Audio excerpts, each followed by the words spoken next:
আমরা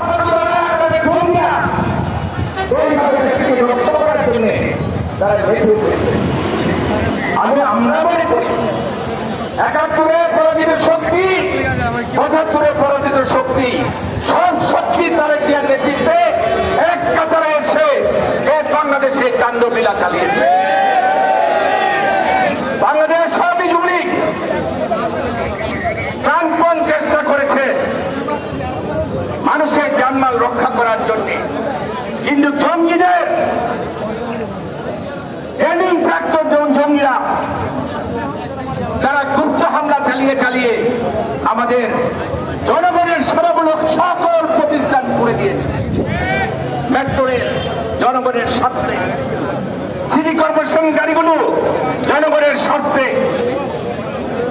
খাদ্য ভবন, ত্রাণ ভবন জনগণের স্বার্থে, সেতু ভবন জনগণের স্বার্থে, প্রত্যেকটি আঘাত এসেছে জনগণের কল্যাণে যে প্রতিষ্ঠানগুলো সেগুলোর উপর।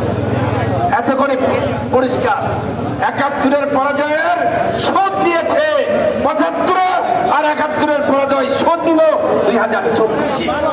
আসুন আমরা সবাই ঐক্যবদ্ধ হই, বঙ্গবন্ধুর কন্যার নেতৃত্বে যে বাংলাদেশ এগিয়ে চলছে দুর্বার গতিতে, সে বাংলাদেশকে রুখে দেওয়ার জন্য এই অপচেষ্টা। আমরা মনে করি বাংলার মানুষ আজকে সজাগ হয়েছে।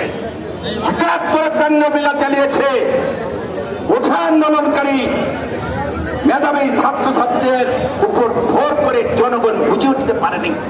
এখন জনগণের কাছে পরিষ্কার, এটা কোন উঠা আন্দোলনের আন্দোলন নয়, এটা হলো দেশ ধ্বংস করার আন্দোলন।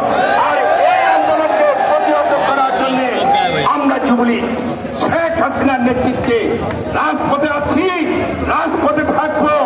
আত্মতৃপ্তি হলো বাংলার মানুষের জানমালের নিরাপদ দিয়ে যাবে যুবলীগ।